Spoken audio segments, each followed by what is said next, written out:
이 시간 우리가 은혜 받을 하나님 말씀은 신약성경 에베소서 5장 22절에서 28절 그리고 33절의 말씀입니다.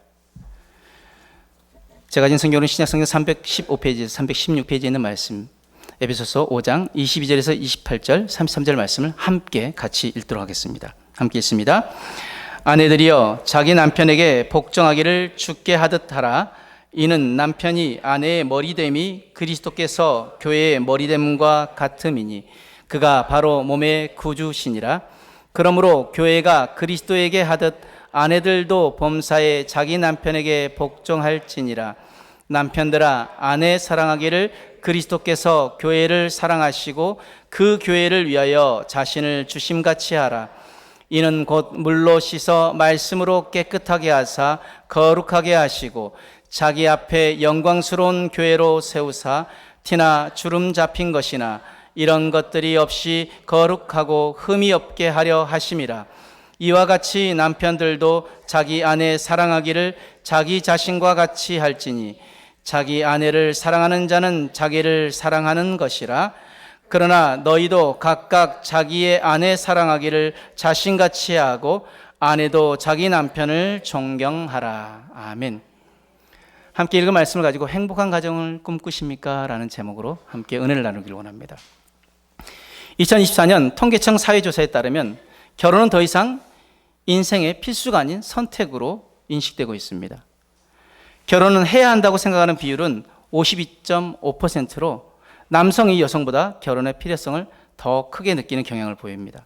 특히 미혼 남녀 간의 인식차가 좀 두드러지는데 미혼 남성이 결혼을 긍정적으로 보는 비율이 미혼 여성보다 15.6%포인트 더 높았다고 합니다.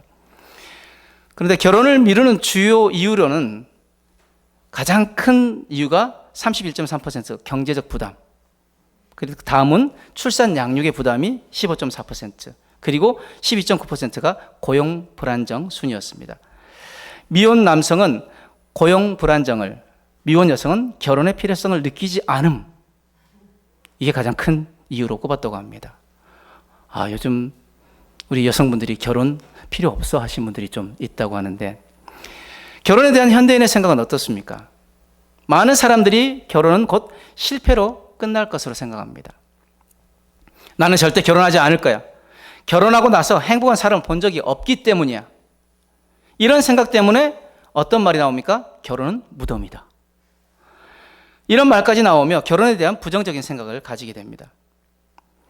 결혼에 대한 성경의 가르침은, 성경은 결혼을 매우 좋은 것이라고 말씀합니다. 아담과 하와를 창조하시고 하나님이 창세기 1장 31절에 보시기에 심히 좋았더라 라고 말씀하십니다. 결혼은 인간의 필요 이전에 하나님의 뜻이며 창조 질서 안에 주어진 축복입니다. 그렇다면 결혼이 실패하는 이유는 무엇 때문일까요? 결혼이 힘들어지는 가장 큰 이유는 단지 상대방의 부족함 때문이 아닙니다. 죄로 가득 찬 세상에서 우리가 살고 있기에 거기에 휩쓸려 있다 보니 결혼이 우리에게 깊은 상처를 줍니다. 가장 중요한 문제는 결혼에 대한 하나님의 지침을 상실했다는 것입니다. 이것은 자동차 정비 지침을 무시한 채 운전하는 것과 동일합니다. 엔진 오일을 갈지 않고 계속 운전하다 보면 어떻게 됩니까? 결국 엔진이 눌러붙게 됩니다. 다른 것들 정비해야 될 것을 정비하지 않고 운전하다 보면은 자칫 자동차가 망가지거나 큰 사고로 이어질 수 있다는 것입니다. 결혼에 대한 하나님의 지침은 무엇입니까? 둘이 한 몸을 이루고 생육하고 번성하고 충만하고 정복하고 다스리라. 이것이 하나님이 우리에게 주신 지침입니다. 그것을 우리가 온전히 감당하기 위해서 하나님이 그들에게 복을 주시며 이르시되 생육하고 번성하고 충만하고 정복하고 다스리라고 말씀하셨는데, 그것을 온전히 감당하기 위해서 우리에게 복을 주셨다는 것이에요. 많은 사람들이 복을 다른 사람보다 더 많이 누리는 것, 더 많이 가지는 것, 이것을 복이라고 이야기하는데, 성경이 말하는 복은요, 하나님이 주신 그 사명을 온전히 감당하기 위해 하나님이 부어주시는 능력이라는 것입니다.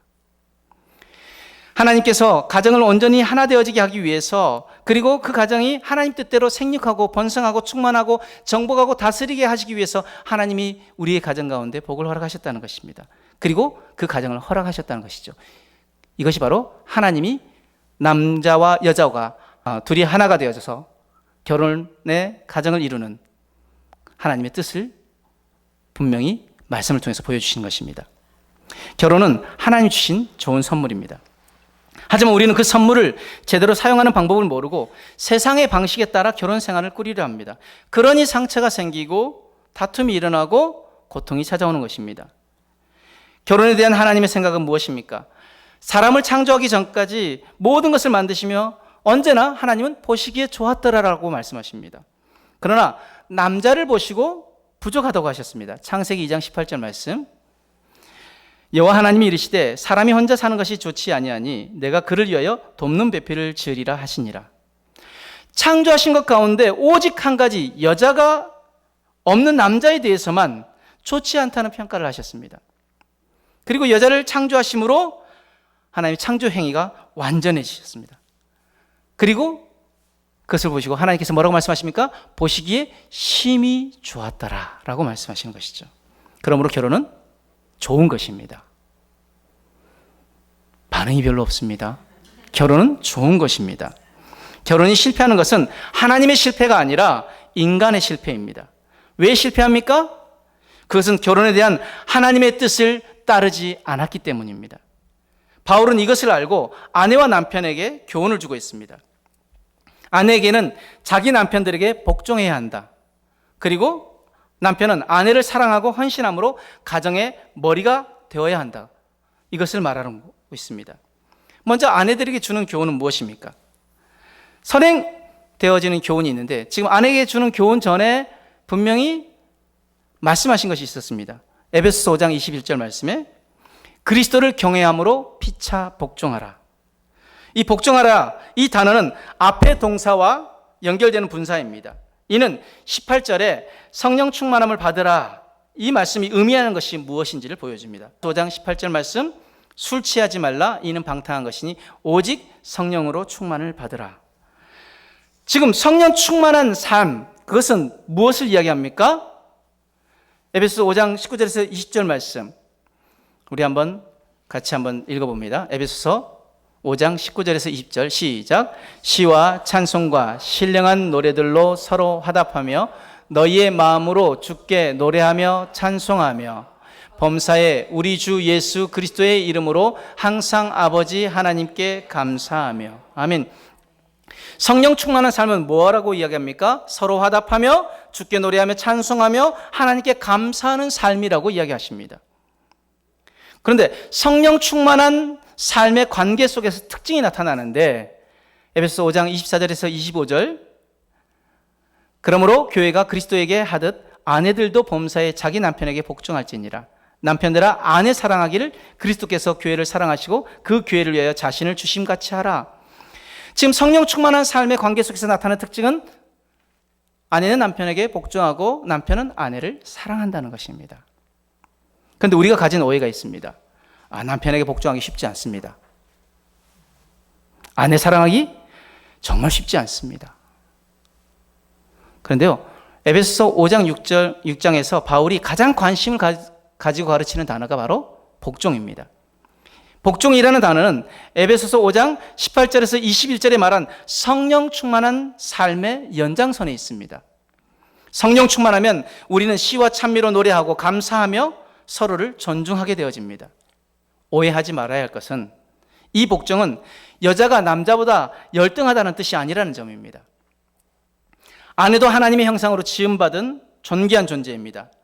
그러므로 복종은 억지로 하는 것이 아니라 사랑과 믿음 안에서 자발적으로 이루어지는 관계 안에 있다는 것입니다.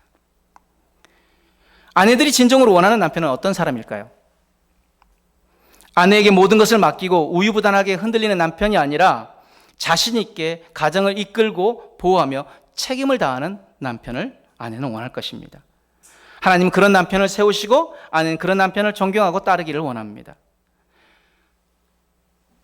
이제 아내에게 주는 교훈이 있고 남편에게 주는 교훈. 근데 남편에게 주는 교훈이 교훈이 아니라 의무입니다. 남편들의 의무는 무엇입니까? 아내가 남편에게 순종해야 한다고 남편이 폭군처럼 해서는 안 된다는 것입니다. 남편이 지켜야 할 규범은요, 아내가 지켜야 할 규범보다 더 고상한 것입니다. 그리스도께서 교회를 사랑하여 자신을 내어준 것처럼 아내를 위해 자신을 내어주어야 합니다. 어떤 여자도 이렇게 남편이 자신을 사랑해 준다면 그 남편에게 순종하는 것 어려운 일 아닐 것입니다. 남편에게 주시는 하나님 말씀은 무엇입니까? 에베소서 5장 25절 말씀, 우리 남편들만 한번 읽어보기를 원합니다. 시작. 남편들아, 아내 사랑하기를 그리스도께서 교회를 사랑하시고 그 교회를 위하여 자신을 주심같이 하라. 아멘. 바울은 남편들에게 아내를 사랑하라고 명령합니다. 근데 어떻게 사랑하라고요? 그리스도께서 교회를 사랑하시고 그 교회를 위하여 자신을 주심같이 사랑하라고 합니다. 예수님께서 교회를 위해 십자가에서 자신의 생명을 내어주신 것처럼 남편도 아내를 위해 자신을 내어줄 수 있어야 한다는 것입니다. 남편의 사랑은 단지 감정적인 것이 아니라 헌신이며 희생입니다. 오늘 우리는 이 말씀 가지고 남편이 지켜야 할 5가지 사랑의 규범에 대해서 함께 한번 묵상해 보기를 원합니다. 왜 남편들만 있냐고 하니까 오늘 말씀 묵상하면서 이게 남편들이 좀 더 적용해야 될 부분들이 많구나 해서 이 말씀을 좀 준비했습니다. 자, 남편들이 지켜야 할 5가지 규범. 첫째, 우리 남편들만 합니다. 첫째, 다시요. 자, 첫째, 사랑하라. 네, 저도 남편이기에 에베소 5장 25절 다시 한번 읽습니다. 남편들아, 아내 사랑하기를 그리스도께서 교회를 사랑하시고 그 교회를 위하여 자신을 주심같이 하라. 사랑하다, 이것은 그리스도인 남편들의 핵심 단어입니다. 그러니까 그리스도인 남편들은 그냥 사랑 그 자체가 되어야 될 줄 믿습니다. 사랑하다의 정의는 무엇이냐면 윌터 트로비시가 나는 너와 결혼하였다라는 책에서 이렇게 얘기합니다. 자, 남편들 잘 들으십시오. 만일 한 친구가 한 여자에게 나는 너를 사랑해라고 말할 때 그것이 참으로 무엇을 의미하는지 말해봅시다. 그것은 이런 의미입니다. 즉, 그대를, 그대만을, 그대가 내 마음을 지배할 것입니다. 그대는 내가 오랫동안 그리던 분입니다. 그대가 없다면 나는 완전하지 못합니다. 나는 내가 가지고 있는 모든 것뿐만 아니라 나 자신까지 모두 그대에게 드리겠습니다. 나는 그대만 사랑합니다. 나는 그대만을 위해 일하겠습니다. 나는 그대를 기다릴 것입니다. 나는 결코 강요하지 않겠습니다. 그리고 강요하는 말도 하지 않을 것입니다. 나는 그대를 지켜주고 보호하고 모든 악에서 막아드리고 싶습니다. 나는 내 생각과 내 마음과 내 몸을 그대와 함께 나누고 싶습니다. 나는 그대가 해야 할 말에 귀 기울이고 싶습니다. 그대의 축복 없이는 내가 하고 싶은 일은 아무것도 없습니다. 나는 항상 그대 곁에 남아있고 싶습니다. 이런 사랑은 가정을 행복하게 만들고 안정되게 만듭니다. 이렇게 사랑하는 남편이 있을까요? 많지 않습니다. 그러나 이것은 남편들이 지켜야 할 규범입니다. 제가 말씀 준비하면서 많이 회개했습니다. 잘해야 하는구나. 네. 베드로가 남편들이 이렇게 사랑하지 않으면 무엇이라고 얘기했냐면, 여러분들 남편들 잘 들으십시오. 남편들이 이렇게 사랑하지 않으면 하나님께서 그들의 기도를 들어주지 않을 것이라고 이야기합니다. 무섭죠? 베드로전서 3장 7절 말씀. 남편들아, 이와 같이 지식을 따라 너희 아내와 동거하고 그를 더 연약한 그릇이요 또 생명의 은혜를 함께 이어받을 자로 알아 귀히 여기라. 이는 너희 기도가 막히지 아니하게 하려 함이라. 왜 남편들의 기도가 응답되지 않습니까? 아내를 사랑하지 않아서. 이 말씀에 따른다면 우리의 기도가 하나님 앞에 막히는 것이 그 아내를 존귀 여기고 사랑해야 하는데 그렇지 않았기 때문에, 즉 말씀대로 살지 않았기 때문에, 말씀에 따르지 않았기 때문에 우리의 기도가 막힌다는 것입니다. 그러므로 우리는 아내를 사랑해야 될 줄 믿습니다. 아내들만 아멘 하시면 안 됩니다. 남편들도 아멘 하셔야죠. 그러므로 우리는 아내를 사랑해야 될 줄 믿습니다. 사랑은 아내를 소중히 여기고 그녀만을 향한 헌신을 의미합니다. 강요하거나 지배하려는 것이 아니라 온전히 내어주는 것이 사랑입니다. 자, 남편이 지켜야 할 5가지 사랑의 규범. 두 번째는 한번 같이 읽습니다. 시작. 자신을 내어주라. 25절 말씀 다시 한번 읽어봅니다. 시작. 남편들아, 아내 사랑하기를 그리스도께서 교회를 사랑하시고 그 교회를 위하여 자신을 주심같이 하라. 예수님의 사랑은 어떤 사랑이었습니까? 자신을 내어줌으로 교회를 그리고 우리를 사랑하셨습니다. 십자가에 피 흘려 죽기까지 우리를 사랑하셨습니다. 모든 것을 다 내어주시기까지 우리를 사랑하셨습니다. 남편도 예수님처럼 아내를 위해 손해를 감수하고 희생할 수 있는 태도로 아내를 사랑해야 합니다. 사랑은 작은 행동에서부터 시작되어집니다. 우리 눈빛, 말, 그리고 일상적인 소소한 행동에서부터 우리의 사랑은 시작되어집니다. 기억하십시오. 사랑은 작은 행동에서부터 시작된다는 것을. 남편이 지켜야 할 5가지 사랑의 규범. 세 번째, 같이 읽습니다. 시작. 말씀으로 깨끗하게 하라. 26절 말씀. 이는 물로 씻어 말씀으로 깨끗하게 하사 거룩하게 하시고, 여기서 깨끗하게 하사, 이것은 성화시키다 혹은 거룩하게 하다라는 동사에서 영적인 의미를 취한 것입니다. 남편은 아내의 영적 성숙과 그리고 성장에 책임이 있습니다. 말씀과 기도로 아내를 세워가는 것이 진정한 사랑입니다. 남편이 지켜야 할 5가지 사랑의 규범. 네 번째, 같이 읽습니다. 시작. 아내를 거룩하게 하라. 읽었던 동일한 말씀, 26절 말씀에 이는 물로 씻어 말씀으로 깨끗하게 하사 거룩하게 하시고, 거룩은 구별되다라는 뜻입니다. 교회는 예수님을 위하여 전적으로 구별하여 세워지게 됩니다. 이와 같이 남편들이 자기 아내를 사랑함으로 아내는 전적으로 자기 남편만 위하여 구별하여 세운 반려자가 되는 것입니다. 그러므로 아내를 하나님께 드리는 거룩한 존재로 세워야 합니다. 남편의 사랑은 아내를 하나님께 더 가까이 가게 만듭니다. 남편이 지켜야 할 5가지 사랑의 규범. 마지막 5번째, 함께 있습니다. 시작.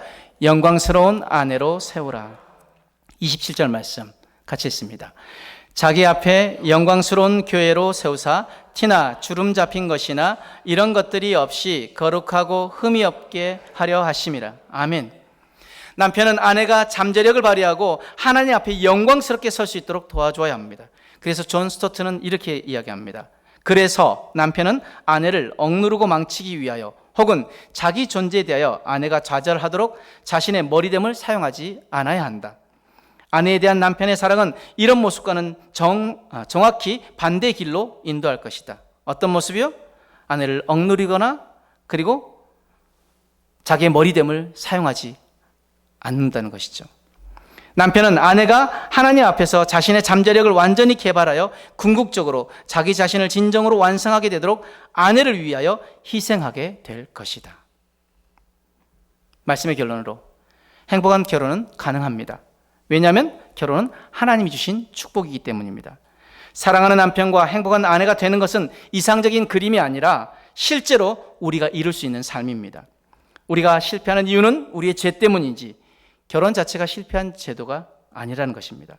우리가 하나님의 뜻을 온전히 따르지 않았기에 결혼 생활이 힘들고 실패하게 되는 것입니다.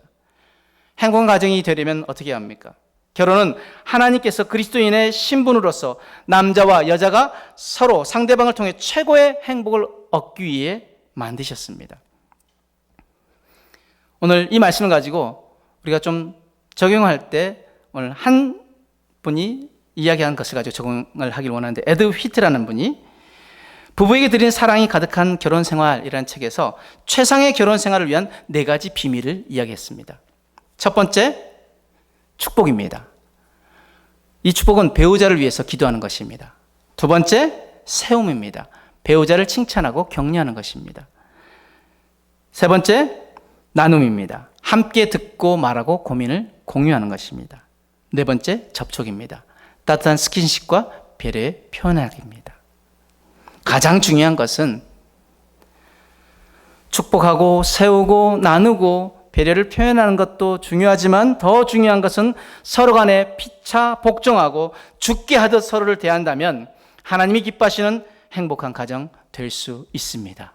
만들 수 있습니다. 행복이 넘치는 가정 안에 사랑하는 남편, 행복한 아내는 희귀한 이상이 아닙니다. 하나님 말씀에 순종함으로 남편과 아내가 서로를 향하여 죽게 하듯 할 때 우리 가정에도 주님의 기쁨과 평강이 넘치게 될 것이고 행복이 넘치는 가정이 될 줄 믿습니다. 이런 귀한 가정을 이루는 저 여러분들의 삶이 되어지길 주님으로 축복합니다. 아멘.